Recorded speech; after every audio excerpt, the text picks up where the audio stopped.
What's up guys, and welcome back to another EVE Online video. Today we're running around nullsec, looking into kind of the changes that Legion has brought to exploration, and specifically in this case nullsec exploration. For those of you who aren't living in null blocks or are kind of casual players, you might not know some of the changes that got brought about by the Legion expansion, and then also there's been a change in the more recent patch as well, which is kind of made pretty significant sweeping changes to exploration. The mechanics and everything are the same, but basically the big change that was introduced by Legion is now that null blocks or sov owners can install an upgrade to their sovereignty, a sov upgrade that basically uncovers more relic and data sites in their regions. And so basically how that works is they plug this thing in and it will produce new signatures in a 5 jump radius from the system where it's installed. And basically what this has meant, they're called, hopefully we'll find some later on, but they'll have the regular pirate faction relic data site name, but with detected on the front. So kind of what this all largely means now is that if you're filamenting in or exiting your wormhole chain into nullsec, obviously you still got to find one of these regions, but it does remove an element of the boom and bust nature of exploration. It's still the same in highsec, still the same in jspace and lowsec, but in nullsec now there are these kind of hubs that you can find where there's just a load of relic and data sites and they spawn constantly.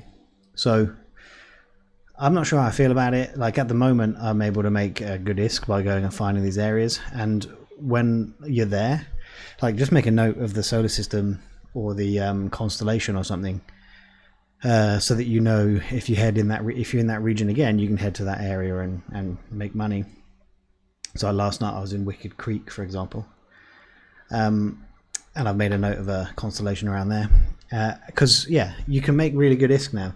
What it's likely to mean, I've not checked the market, but what it's likely to mean though is there's a lot more exploration material floating around on the market, which means the price will go down. So while those who live in null sov space and those of us that go and take advantage of null sov space can make a little bit more cash more consistently, it does mean that overall, like your ISK per hour, if you're doing general exploration, has probably gone down because the price of everything will come down because there's more of it.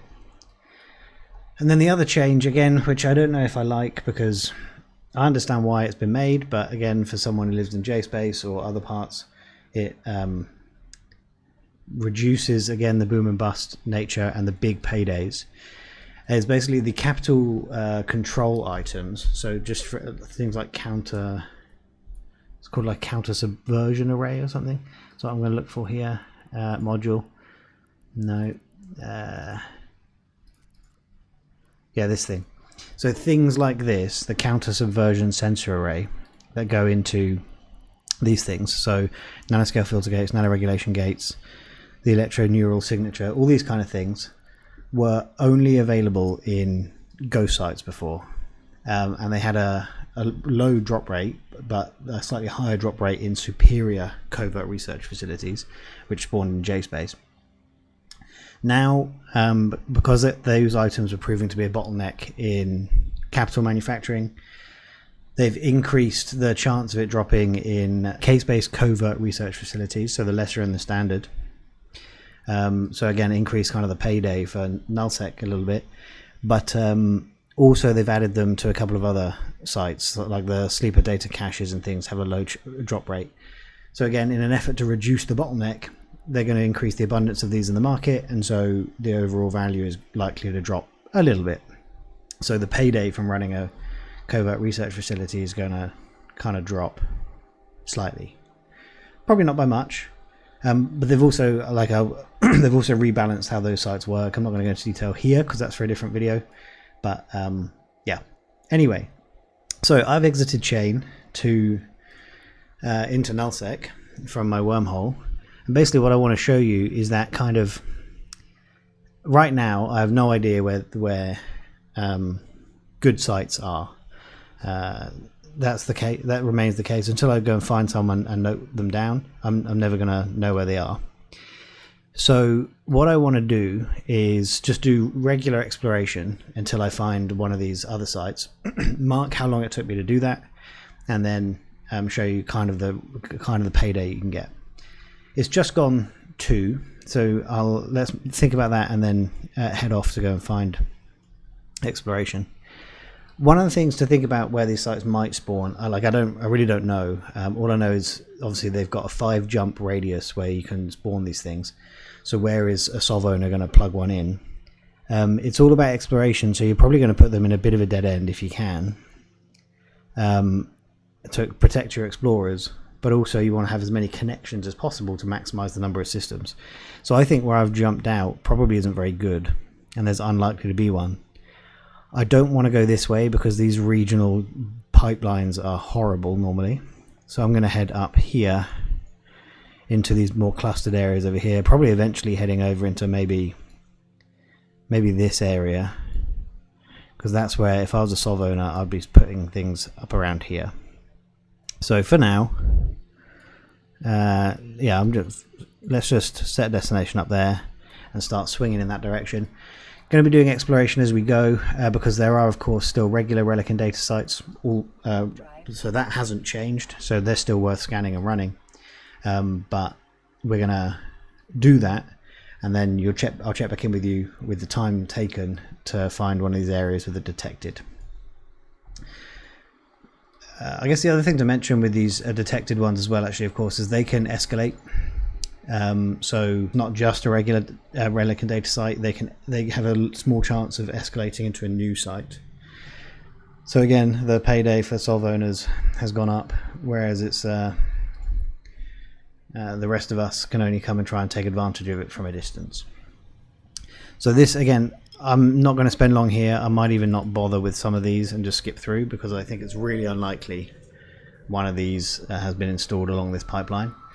You can often tell from the number of signatures as well, unless someone's actively clearing them in that moment, then there'll probably be 4 or 5 in a system, rather than just like 1 or 2 like this. But we'll clear this one and then we'll move on, and we want to start heading down into Impasse by the looks of things.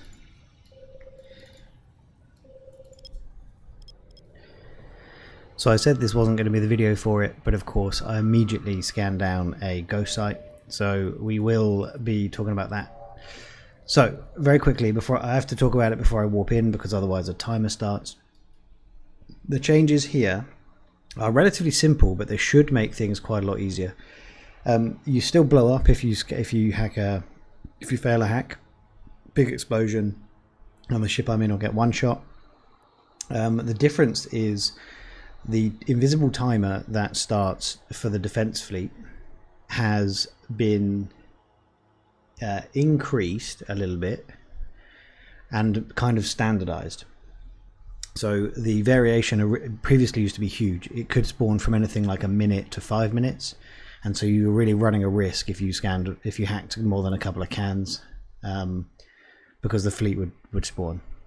Now it's become much more standard, and I can't remember the exact figures, but they haven't told us, but it's going to be much closer to more like 2 to 3 minutes every time, and become much more reliable.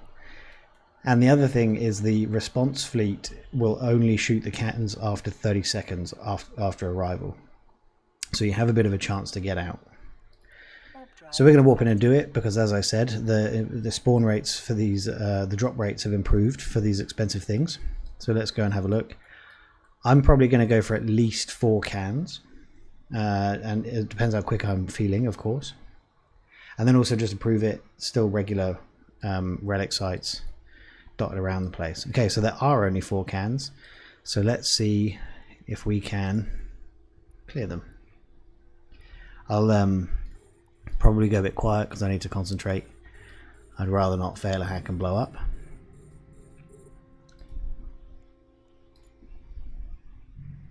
But here we go. In one like this, they should all be yellow hacks, so they're green hacks. So they're pretty easy hacks for me with the setup I've got going on, but still got to make sure that we do it right and we do it quickly. Because I obviously didn't check the time that we arrived. Hack, hack, hack. Where are you? Here.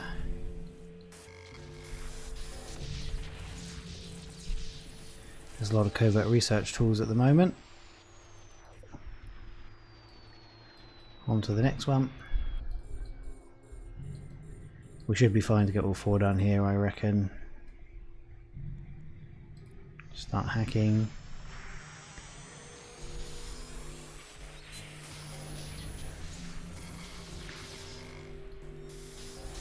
Quick yellow hack. Oh, just all covert research tools.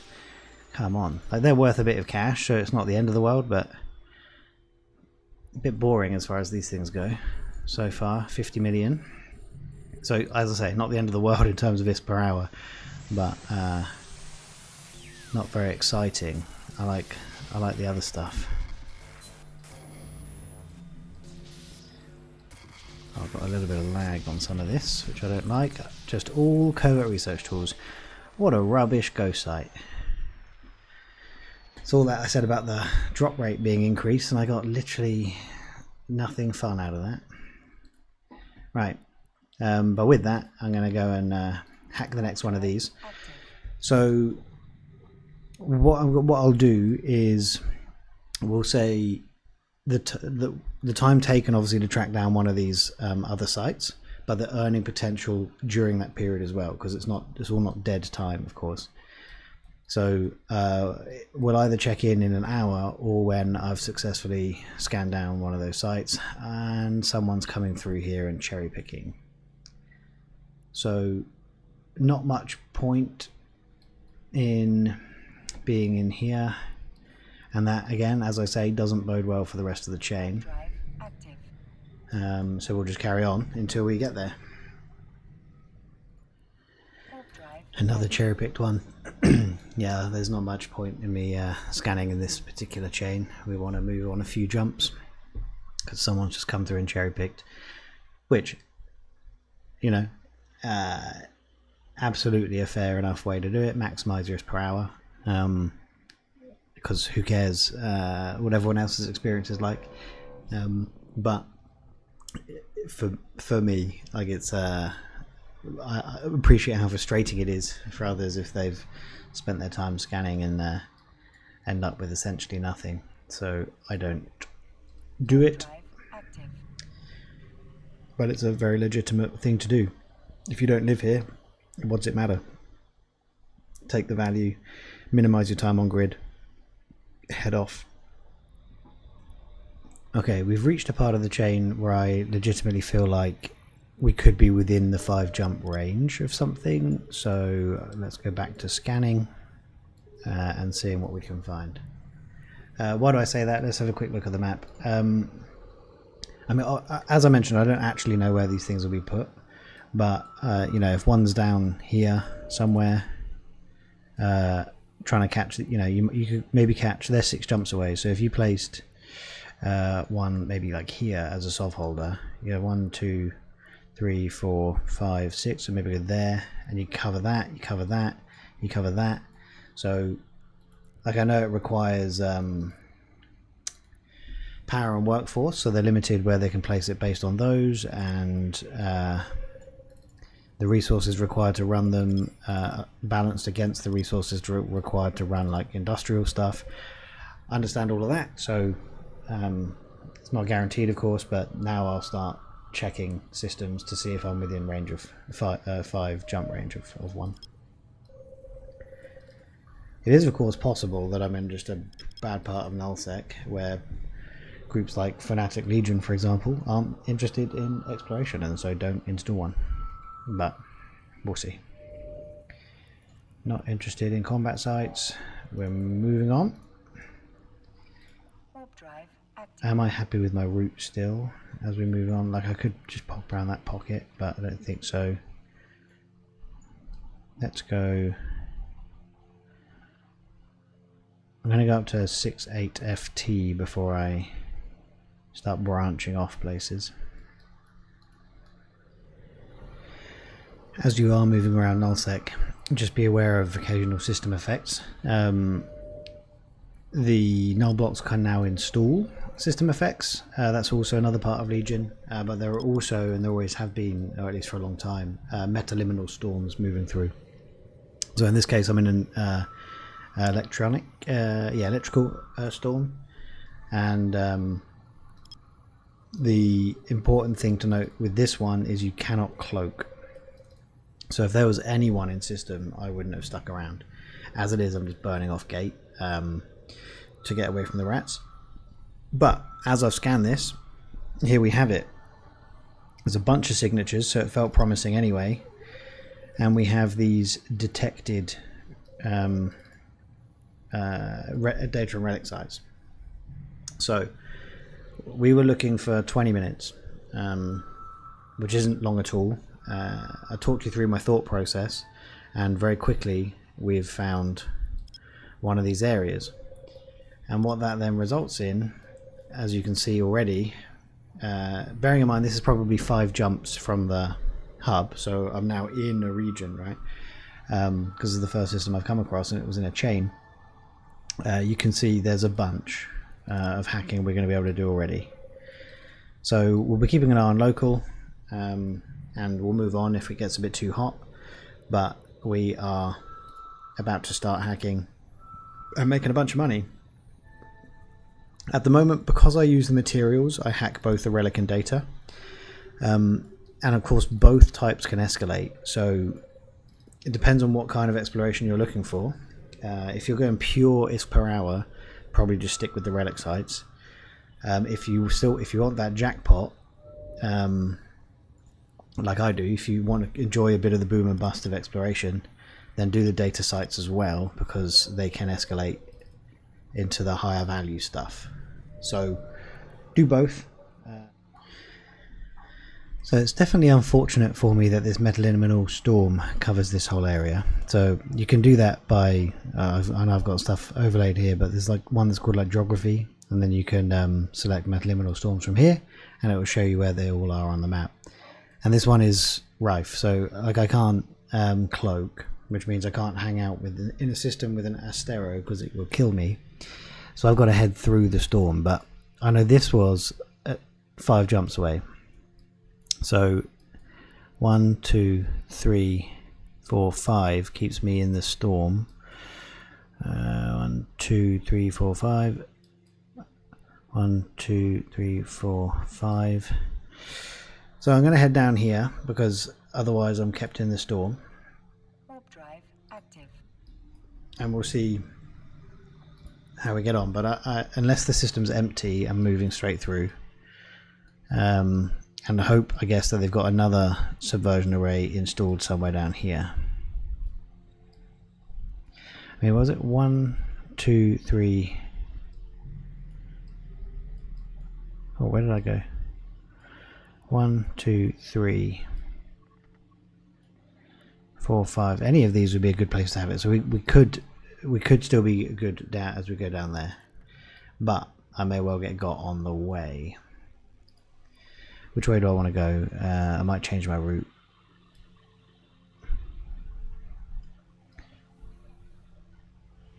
Yeah, I'm going to go up to one of these first. I think I'm going to head out this way. Let's set that as my destination for now. But there'll definitely, with this number, there'll definitely be relic data sites in here. Now in Goons, but okay, so it's probably Goons infrastructure that Fnatic were benefiting from, but I can't afford to stick around and scan with 4 people in local if I can't cloak.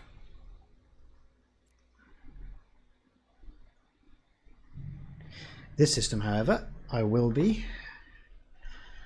until someone enters system.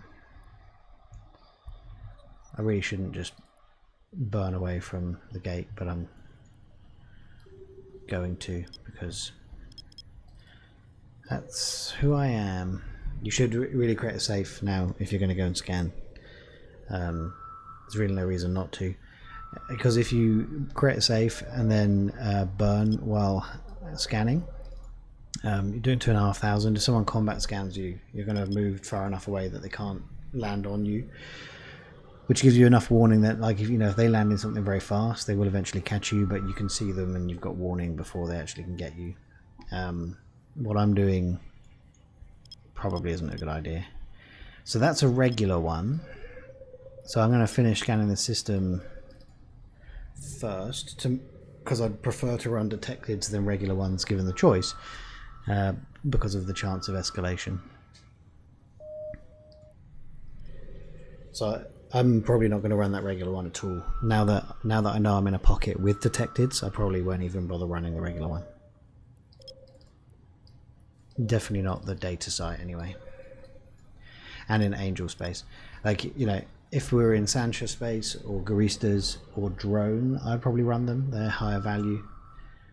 Definitely the data sites and drone, but that's a whole different thing. But these angel ones that are regular, I probably won't run. Okay, this is interesting. If none of these are detected, we may have gone in a direction away from the infrastructure.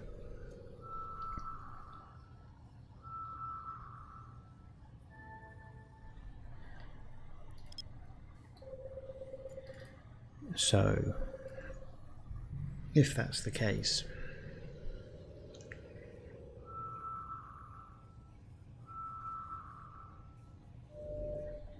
none of them are detected. So, I mean, this is a nice system. If you're out doing regular exploration, this is a decent system to be in. But I am wondering then, unless someone's coming through and only clear the detected, of course. I found them and was hacking in here, in Yaller. And I've gone 1, 2, 3 jumps. Which means it can't be down any of these chains, because that would be further away. So could it be down here? 1, 2, 3, 1, 2, 3. I don't think so. Which probably means 1, 2. I've got to go this way. 3, 4, 5, perhaps. Let's go have a look. The storm is making me nervous. It's a bit ridiculous because once I've scanned, I've got to be decloaked to run those sites. But if someone enters system, I can't cloak up and make myself safe, which is why I'm not really happy to run those. You can't cloak. If this wasn't in a metaliminal storm, I probably would have run those sites, because we've bothered scanning them down. They are regular. Definitely the relic sites would have run them, and RS per hour would be better now. But I think because of the metaliminal storm, I'm just going to move through and just see if I can keep tabs on where the infrastructure has been installed. Well, now I'm very confused. So, still in angel space. I've only gone a couple jumps. 3 relic sites appeared, and they're Garista's Angel and Sancha monuments. None of them appear to be detected, so I don't think they're from the infrastructure. But I didn't know this was possible. I don't know if it's something about impasse or what, but if you do know what's just happened, please leave a comment. Now, despite what I just said in the other one, Garistas and Sancha do have the potential to be relatively high value. So while there's no one in here, I'm just going to run these real quick. But if someone enters, I'm just going to leave. I'm not going to bother with the angel one though. Monument sites is also unlikely to be very good. but we'll see. We can get shield. I've forgotten the name of the thing now. That's intact shield emitters, I think, from Greastas that are high value, and intact armor plates from the Sancha.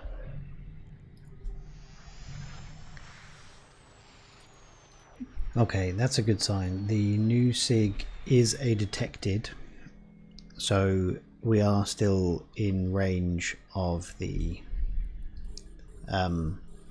infrastructure, so I'm possibly going in the right direction. I'm still thoroughly confused by the different factions in here. Like, as far as I'm aware, that shouldn't even be possible with the infrastructure. They should all just be detected angel sites. There we go, intact shield emitters. Give me the slight extra payout there, 8 million in a can, which is why we run Greastas sites. Something else was some value there actually. Remember the logic circuits. Last can, and then we'll go to Sancha's, then we'll do the detected data, and then we'll move on. Looking for more.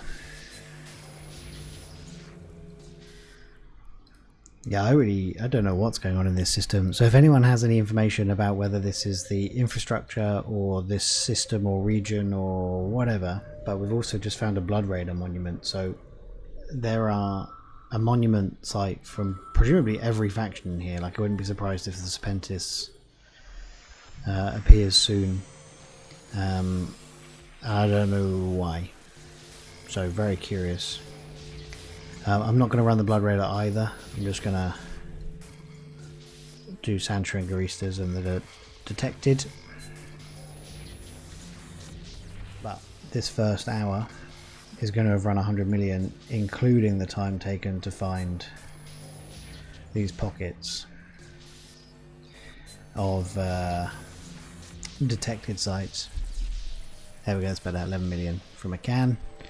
And yeah, and it's in a pocket where I'm not very comfortable because of the metaliminal storm and there's people, so really not a bad return for your time at the moment, because as mentioned, these infrastructure are kind of making, what's it called, making exploration more predictable. Definitely if you live here, like obviously you just you can go and just hack these things all the time, but even if you don't live here, exploration has become more predictable because you can go and seek these areas out and run it. So it becomes kind of a bit more of like a legit career path instead of heading down to nullsec for a couple of days and hoping you come away with a few 100 million. You now know that if you go to the right areas, you can be there for a couple of hours and come away with a couple of 100 million, and you'll just know that. So just real quick, as we were moving through that area, we stumbled across Brave.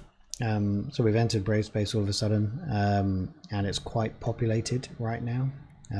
Most stuff not available, and people in every system. So we left the metaliminal storm, but what I think I'm likely to have to do now is go and try and find another region where one of those infrastructure, one of the detection arrays has been installed. So that's what we're doing. Just moving through this populated area as quickly as we can and trying to be a bit safe about it. But the main thing was getting away from the storm. So that it is unfortunate. I probably should have checked the map view, the metaliminal storm view, before heading to that region to look for one of the detection arrays. I was right, there was a detection array there, so that's cool. But because of the storm and the people online on a Sunday, didn't feel comfortable sticking around there. So moving on to find the next one. Hopefully it won't take long, 10-15 minutes, and then we can get back to hacking. But we're up to 140 million in pure ISK right now. Oh, I'm going to scan this one. But we also found a Zugma, which is about 50 million ISK for the blueprint on its own. So, you know, we're at about 200 million ISK in just over an hour, even with having to drop around to find these detection arrays. So as I say, it's not hard at the moment to go out and just make steady cash in null. So I'm just going to scan. The reason I've stopped to scan is the number of these guys. You know, there was a guy in system, but he was in a shuttle and has moved on. And with the number of data relic sites, not data, sorry, with the number of signatures, it is an indicator that this is going to have another detection array nearby. So maybe we've already entered into another one. And if that's the case, then they're becoming more and more common, and like this is going to get easier and easier to do. That one's not detected though, so let's see about the next one. But now that we're back out of the storm and there's no one in system, I will run, oh, we're detected as well.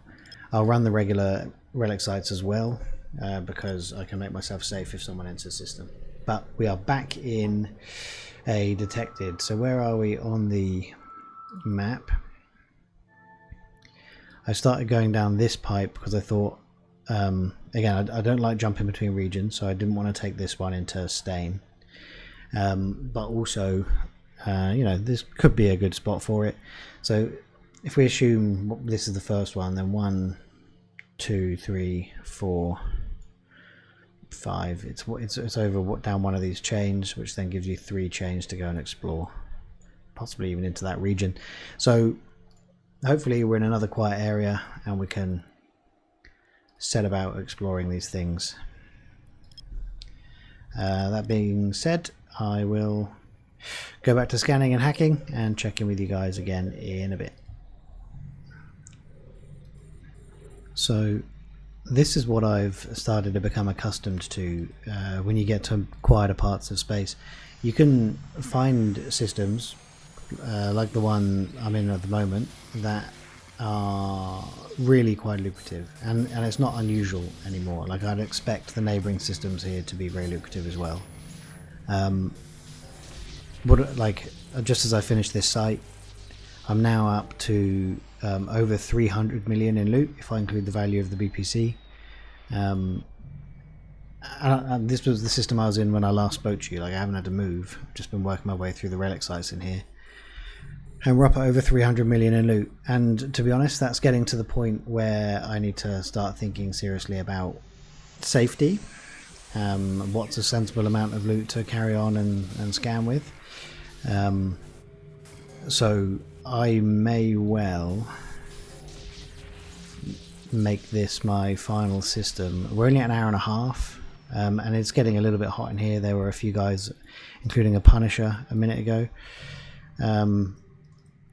So let's just burn away and take stock for a second.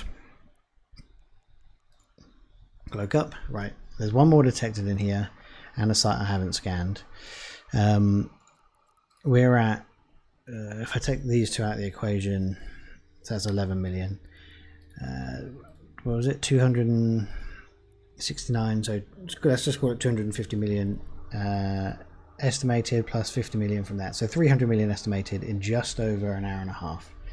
So with 200 million an hour is what I'm earning here, and that's with the challenges that we already spoke about and went through. So I am going to stop here. I've got to get this loot out, otherwise it's nothing. It's negative, right? Because the ship I'm in is quite expensive. I'm running a Zuma analyzer, so I don't want to lose it all.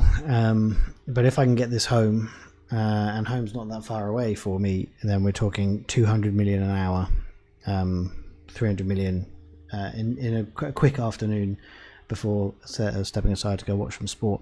So, and this is not unusual. Like, you could say, okay, Wad, like, yeah, you've only shown us this once. I've been out 3 times this week in the evenings for a very short amount of time, and this is representative of what I've been able to find.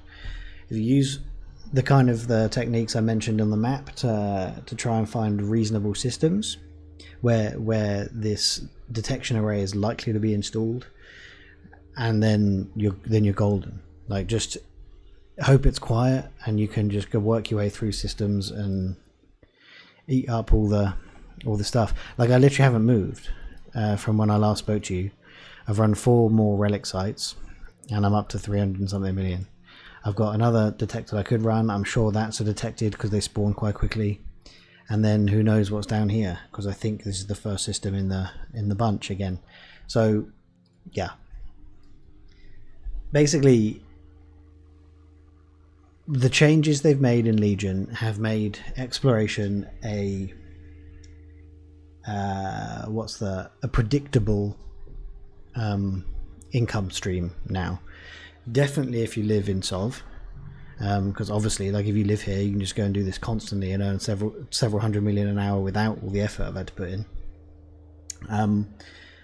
Even if you don't live in Sov and you want to filament down to null, or you want to use wormholes to get to null, you can still make a couple of $100 million an hour with all that effort, no problem. You've just got to get it out again, and that's without the jackpot spawns. So the I wouldn't call it boom and bust anymore. I would say you've got jackpot spawns now instead, similar to the running combat sites. You can get escalations from these, and when they do escalate, you've got a chance of a very good drop. But I've not had one of those yet, so it's a small chance. But it's not boom and bust anymore. It's now jackpot spawns, I would say. Is that good? Probably. Who does it really benefit? The null blocks. But ultimately, we'll see what it does to the overall price. Like 200 million an hour today. As this picks up and all these materials become abundant, will it remain 200 million an hour? Who knows? Because I think from CCP's perspective, the idea is all these materials then as they become more abundant, they get used more and they blow up more, so everything balances out. But we'll see how that manifests. Anyway, with that, I'm going to wrap up. Thanks very much for watching, guys. I appreciate you taking the time with me, and I will see you all in the next one. Cheers.